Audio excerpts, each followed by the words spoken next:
नमस्कार विद्यार्थी मित्रांनो, मी अमोल आगरकर इंजिनियर अमोल चॅनलमध्ये पुन्हा एकदा आपले मनापासून स्वागत करतो।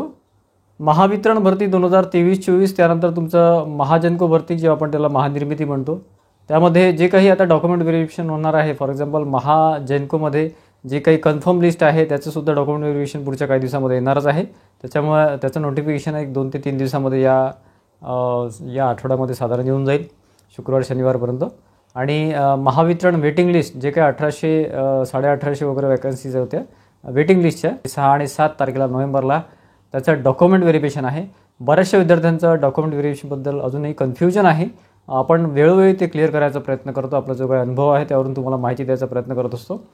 म्हणजे आता जे काही मी डॉक्युमेंट सांगणार आहे ते महावितरण आणि महाजनको दोन्हीच्या डॉक्युमेंट व्हेरिफिकेशनसाठी यूजफुल ठरणार आहे।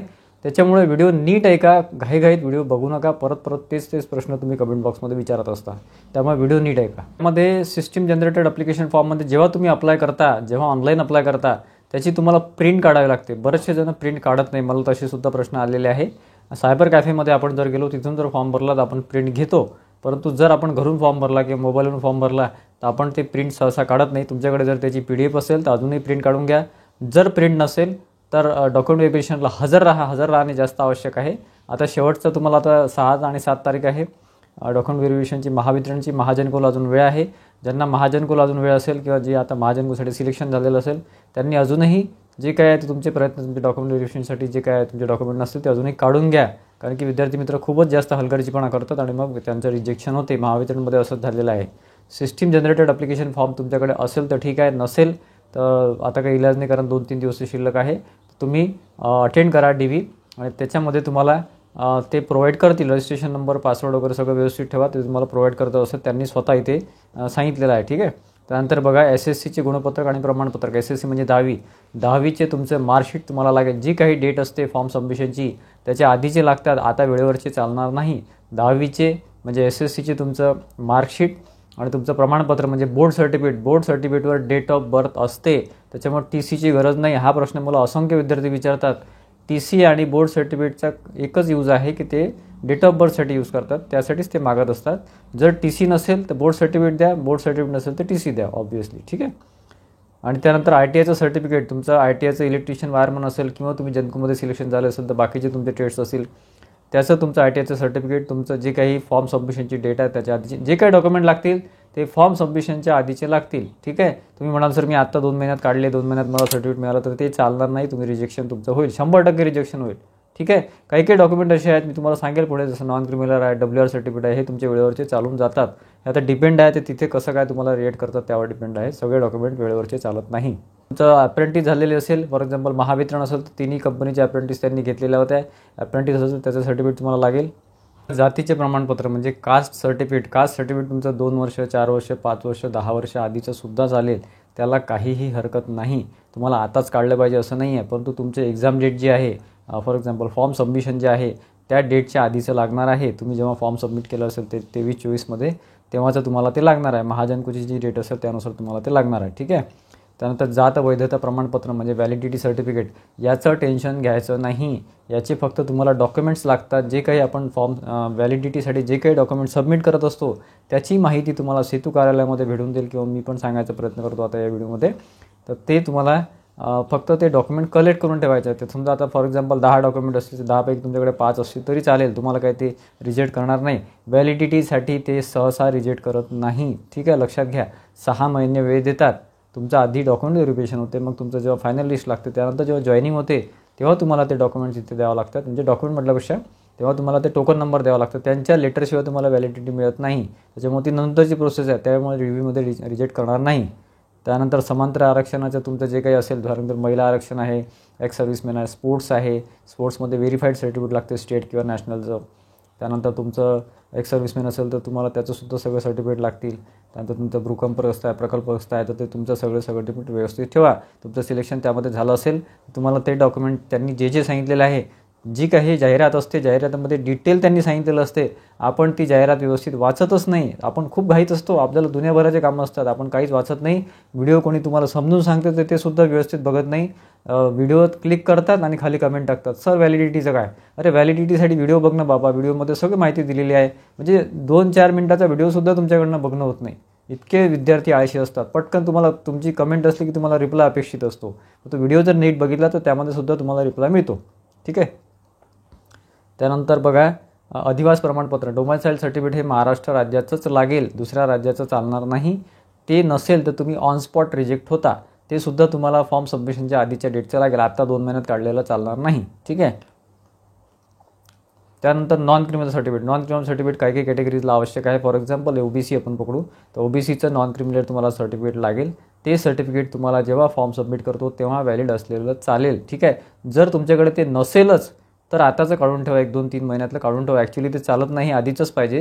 पण तुम्ही महावितरण जे काय आहे किंवा महाट्रान्सको किंवा महाजनको शक्यतो तुम्हाला या छोट्या कारणासाठी रिजेक्ट करत नाही. तसंच वुमन रिझर्वेशन सर्टिफिकेट आहे. वुमन रिझर्वेशनमध्ये तुमचं सिलेक्शन झालेलं असेल आणि तुमचं जर ते सर्टिफिकेट निघत असेल तर तुम्ही काढूनच घ्या. महाजनकोवाले अजूनही जर तुम्ही काढलं नसेल तर काढून घ्या. महावितरणला 2च दिवस शिल्लक आहेत, 2 आणि ते सर्टिफिकेट काढून घ्या. कारण की हे कधी कशासाठी अडवून धरतील काय सांगता येत नाही. कल्याण झोन अति हुशार झोन, त्या कल्याण झोनली मागे महावितरणमध्ये छोट्या छोट्या कारणासाठी बऱ्याच जणांना होल्डवर ठेवलेलं आहे. ठीक आहे.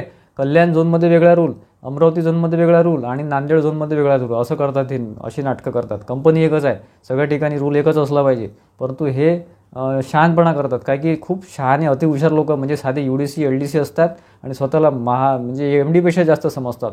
असे काही मूर्ख लोक बसलेले आहे. त्याच्यामुळे आपले डॉक्युमेंटेशन व्यवस्थित ठेवा. पुढे तुम्हालाच त्रास होतो मित्रांनो. मला फोन येतात, मला कॉल येतात की सर असं असं आहे, आमच्या झोनमध्ये असं असं त्रास देत आहे. तर त्यासाठी तुम्हाला मग झटके घ्यावं लागते, हेड ऑफिसला जावं लागते, हेड ऑफिसला सगळं क्लिअर करावं लागते त्यांना, कारण यांना फक्त बसून ठेवलेलं असते, यांना अर्धवट माहिती राहते. ठीक आहे. आणि कधीही अशा छोट्या मोठ्या पोस्टला भेटण्यापेक्षा डायरेक्ट AGM वगैरे आहे त्या साहेबांना त्यांना भेटायचं. AGM वगैरे सगळेच वाईट असतात मी असं म्हणत नाही, पण काही अर्धवट डोक्याचे असतात ते विनाकारण तुम्हाला त्रास देतात. ठीक आहे. हे गोष्ट माझ्या लक्षात ठेवा. एक सर्टिफिकेट एखाद्या ठिकाणी चालेल, एखाद्या ठिकाणी चालणार नाही, असं सुद्धा तुमच्यासोबत होऊ शकते. त्याच्यामुळे आपल्याकडनं आपल्या साईडनं आपण आपले डॉक्युमेंटेशन व्यवस्थित ठेवलं पाहिजे.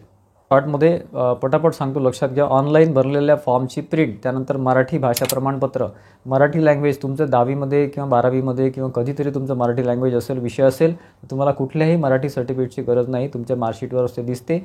जर नसेल तर अजूनही एखाद्या शाळा कॉलेजमध्ये जा, तिथून एखाद्या प्रिन्सिपलचं सर्टिफिकेट घ्या. एखादा प्रोफॉर्म असतो तो प्रोफॉर्ममध्ये सर्टिफिकेट घ्या किंवा मग ते तुम्हाला सांगतील कसं करायचं. एखादा सर्टिफिकेट तुमच्याकडे असू द्या. त्या कारणासाठी तुम्हाला ते रिजेक्ट करणार नाही, तुम्हाला वेळ देतील, परंतु तुमच्याकडे ते डॉक्युमेंट व्यवस्थित असू द्या. त्यानंतर तुमचं 10वीचं प्रमाणपत्र, 12वी असेल तर 12वीचं, IT असेल तर ITचं जे काय आहे तुमच्याकडे लागेल. जेनको असो की तुमचं वितरण असो किंवा तुमचा आणखी डिप्लोमा वगैरे झाला असेल तर ते तुम्ही शो केलं असेल. शो नसेल केलं तर फारच चांगलं. जर शो केलं असेल फॉर्मवर त्याचंसुद्धा तुम्हाला डॉक्युमेंट्स लागतील, लक्षात घ्या. तेवढ्यासाठी तुम्ही रिजेक्ट नाही करणार, पण ते डॉक्युमेंट तुम्हाला लागतील. त्यानंतर जात प्रमाणपत्र, त्यानंतर व्हॅलिडिटी सर्टिफिकेट असेल तर, नसेल तर काही हरकत नाही. तुम्ही हँडिकॅपमध्ये असेल तर हँडिकॅपचं प्रमाणपत्र सर्टिफाईड, त्यानंतर डोमेसाईल सर्टिफिकेट, त्यानंतर अनुभव प्रमाणपत्र. जर अनुभव असेल तर, शो केला असेल तर तुम्हाला सगळं दाखवावं लागते. शो केला नसेल तर ही विदाऊट एक्सपिरियन्सची पोस्ट आहे, तुम्हाला लागणार नाही. त्यानंतर गव्हर्नमेंटचे एम्प्लॉई असाल, दुसऱ्या ठिकाणचे एम्प्लॉई असेल तर तुम्हाला NOC लागते गव्हर्नमेंटची. जर शो केलं असेल तर, शो केला नसेल तर NOCची गरज नाही. तुम्ही जास्त टेन्शन घ्यायचं नाही, डायरेक्ट म्हणायचं आम्हाला कुठलाच अनुभव नाही आहे. महिला आरक्षण प्रमाणपत्र तुम्हाला सांगितलं आहे, ज्यांना ज्यांना गरजेचं आहे. तुमचं सिलेक्शन जर महिला आरक्षणमध्ये झालं असेल तर तुम्हाला सर्टिफिकेट लागेल. फॉर एक्झाम्पल OBCचं सर्टिफिकेट सहसा निघत नाही, परंतु हे महावितरणवाले अतिहुशार आहे, तुम्हाला OBCच्या WR साठी सुद्धा अडून धरतील. त्याच्यामुळे निघत असेल तर काढा, नसेल निघत तर देवावर सोडून द्या. तुमचं नशीब आता, त्यांनी मागितलं नाही तर फारच चांगलं. ठीक आहे. त्यानंतर एक स्टॅम्प ठेवायचा सोबत, 100 रुपयाचा बॉन्ड पेपर. हे मी माझ्याकडनं ॲडिशनल सांगतो आहे. 100 रुपयाचा बॉन्ड पेपर, एक स्टॅम्प असतो. ठीक आहे. तो सोबत ठेवायचा. सेतू कार्यालयामध्ये, कोर्टामध्ये कुठे मिळतो तो का ठेवायचा. काही अडचण असली, काही गडबड झाली किंवा एखादा डॉक्युमेंट नसलं तर तुम्हाला त्याच्यावर लिहून द्यावं लागते त्यांना आणि खाली स्वतःची सही करावं लागते की मी हे इतक्या दिवसात सबमिट करेल. हे तुमच्याकडे असू द्या सेफर साईटमध्ये. किंवा तुमचं अल्फाबेटिकल मिस्टेक असेल, एखाद्या डेटमध्ये चुकलं असेल, सर्टिफिकेटच्या नंबरमध्ये चुकलं असेल, छोट्या मोठ्या ज्या अडचणी असतात त्यासाठी एखादा ॲफिडेविट करूनच ठेवा. डायरेक्टली करा की माझ्याकडे हे असं असं माझ्याकडनं फॉर्म भरताना ही चूक झाली, माझा ॲक्च्युअल नंबर सर्टिफिकेटचा हा आहे किंवा माझे गुण एकूण हे आहे, ITIचे असो की तुमची 10वीचे असो. हे छोट्या मोठ्या गोष्टीसाठी बरं. जर तुम्ही म्हणाल की माझं आता मी फॉर्म भरला, माझं सिलेक्शन झालं आणि माझं 10वी आत्ताच झालं, माझं IT आत्ताच झालं, तर ते चालणार नाही. तुम्हाला त्यावेळेसचं डेटच्या आधीचं लागेल. ही मोठी मिस्टेक आहे. काही मेजर मिस्टेक असतात, काही तुमचे मायनर मिस्टेक असतात. त्यासाठी तुम्ही मला कमेंट करा, तेव्हा मी सेपरेट तुम्हाला उत्तर देईल. त्यानंतर पासपोर्ट फोटो जवळ ठेवा. गरज नाही, पण तो पासपोर्ट फोटो तुमच्या जवळ असू द्या. ठीक आहे.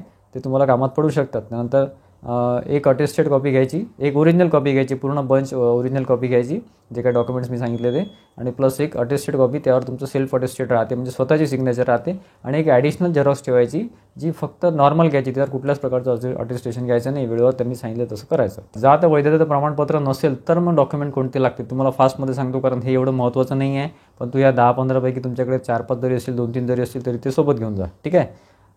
त्यानंतर अर्जदार किंवा उमेदवाराची कागदपत्रे, जात प्रमाणपत्र, शाळा सोडल्याचा दाखला म्हणजे TC, शाळेतील रजिस्टरचा उतारा वगैरे जे म्हणतो आपण प्राथमिक शाळेतील, त्यानंतर जन्म नोंदीचा उतारा, हे डॉक्युमेंट खूप लागतात बरं व्हॅलिड.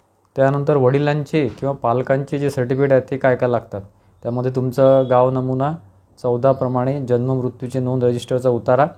त्यानंतर हे वाटलं तर आपण PDF आपल्या याच्यावर देऊ, टेलिग्राम चॅनल आहे इंजिनियर अमोल, त्यावर आपण देऊ, त्यासाठी टेलिग्राम चॅनल जॉईन करून ठेवा, खाली लिंक दिलेली आहे. प्राथमिक शाळा सोडल्याचा दाखला, प्राथमिक शाळेतील जनरल रजिस्टरचा उतारा, हे वडिलांचं पाहिजे बरं, वडील किंवा पालक तुमचे आईवडील जे असतील ते. जात प्रमाणपत्र वडिलांचं, वडील सेवेत असल्याच्या सेवामुक्तीचा म्हणजे तुमच्या जे काय आहे तुमचे आजी आजोबा असतील त्यांचं. गाव नमुना 14 प्रमाणे, जन्म मृत्यू नोंद, रजिस्टरचा उतारा, प्राथमिक शाळा सोडल्याचा दाखला, प्राथमिक शाळेतील जनरल रजिस्टरचा उतारा, जात प्रमाणपत्र. ठीक आहे. इतर प्रमाणपत्रे कोणते लागू शकतात, वडिलोपार्जित शेतीची 7/12चा उतारा, शेती असेल तर, वडिलांच्या बाजूने रक्त संबंधित नातेवाईकांचं वैधता प्रमाणपत्र, व्हॅलिडिटी सर्टिफिकेट तुमच्या वडिलांचे, तुमचे काका वगैरे असतात किंवा आत्या वगैरे असतात त्यांचं. ठीक आहे. शोधपत्रिका, पहिल्या व शेवटच्या पानाची झेरॉक्स, शोधपत्रिका, डोमिसाईल प्रमाणपत्र, हे म्हणजे ॲडिशनल डॉक्युमेंट सांगतो मी तुम्हाला.